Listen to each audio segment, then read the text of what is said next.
China under Xi Jinping has become one of the most misunderstood stories of the 21st century. To some observers in the West, Xi is a resurrected Mao, tightening control and preparing China for ideological struggle. Others insist that Xi presides over a system on the verge of stagnation, crippled by debt, censorship, and state overreach. Both views miss the central paradox. Xi's greatest successes have created his greatest vulnerabilities. China has risen to superpower status on the back of reform, openness, and capitalist experimentation. Yet Xi believes those same forces now threaten the Communist Party's authority. The result is a China at war with itself, prosperous and powerful on the outside, but increasingly constrained from within.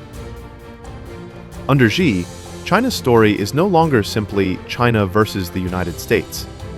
It is China versus China.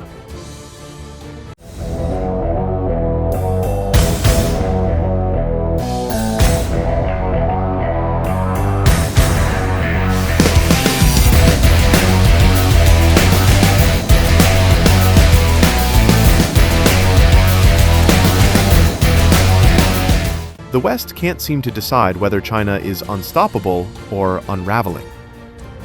For years, Washington expected that China's strict zero-COVID controls, tech crackdowns, and slowing property sector would trigger a sharp downturn. But China rebounded enough to avoid collapse. At the same time, hopes for a dramatic post-pandemic boom never materialized, exposing chronic weaknesses in demand and confidence. American analysts now waver between alarmist predictions of Chinese dominance and triumphalist claims that China is finished. The confusion itself is revealing. China is neither surging nor collapsing. It is evolving into something harder to read, harder to predict, and harder to contain. Xi Jinping believes he has correctly diagnosed the illness that emerged from the reform era. Deng Xiaoping's policies unleashed growth, but also unleashed forces the party could not fully control: corruption, capital flight, billionaire power centers, ideological drift, and a population more loyal to prosperity than to the party. When Xi came to power, he viewed the state as hollowed out by vested interests. His anti-corruption campaign was not just punishment, it was a political re-centralization. Xi concluded that China's biggest risk was not foreign pressure, but internal decay. To him, the cure to disorder was not more reform, but counter-reform. This is why Xi has systematically dismantled key elements of Deng's legacy.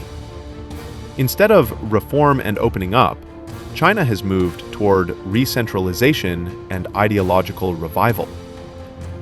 Xi has elevated loyalty over experimentation, national security over market dynamism, and party leadership over private initiative.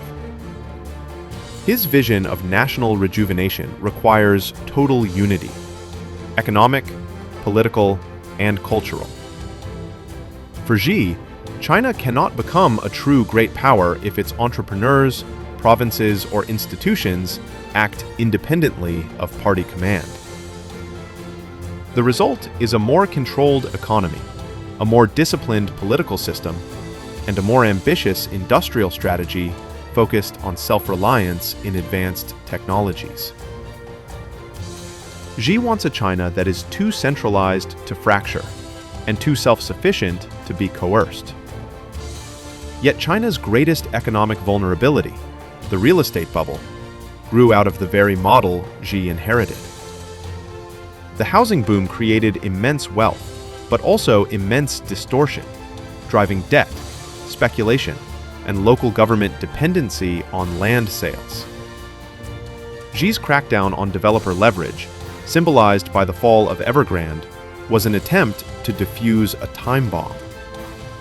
But the cure triggered pain: falling home prices, collapsing confidence, and a drag on consumption.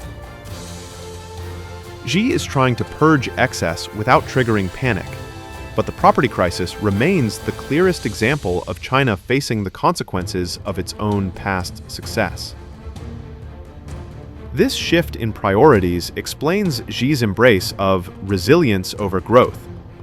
The dual circulation strategy aims to protect China from external shocks, reduce dependence on U.S. markets, and build internal capabilities in supply chains, AI, energy, and semiconductors. Beijing is less interested in maximizing GDP at any cost, and more interested in insulating China from geopolitical pressure. Slow and secure is now preferable to fast and fragile. For Xi, resilience is national security, and national security is the foundation of China's rise. That mindset has reshaped the Chinese state.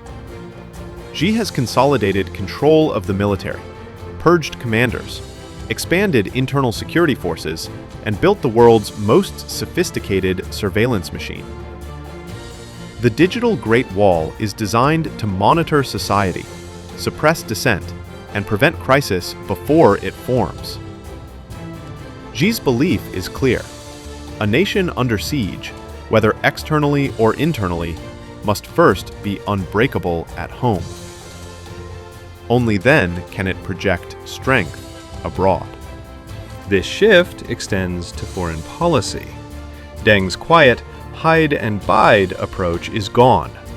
Xi has embraced a bolder posture, expanding Chinese influence through the Belt and Road Initiative, applying constant pressure around Taiwan, and challenging maritime borders in the South China Sea. China is no longer content to defend its position. It wants to shape the international order. But with assertiveness comes risk.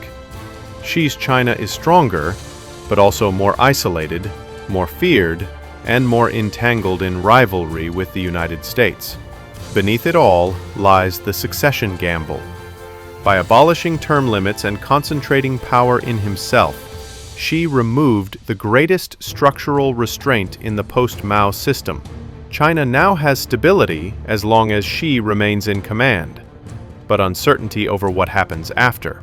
The danger is that a system built around one man cannot adapt after him, a problem that once helped doom the Soviet Union.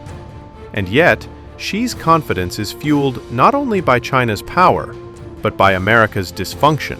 In Beijing's eyes, U.S. polarization, debt politics, culture wars, and unreliable foreign policy demonstrate the flaws of Western democracy. Xi believes history is tilting in China's favor, not America's. In the end, the struggle defining China today is internal. Xi wants a China that is powerful but obedient, innovative but controlled, globally competitive yet ideologically pure. Whether such a system can thrive is an open question. Xi's China is not collapsing, it is transforming. But in trying to prevent China from losing control, Xi may be suffocating the very forces that made it rise. The ultimate test of his rule will be whether he can build a resilient superpower without breaking its spirit.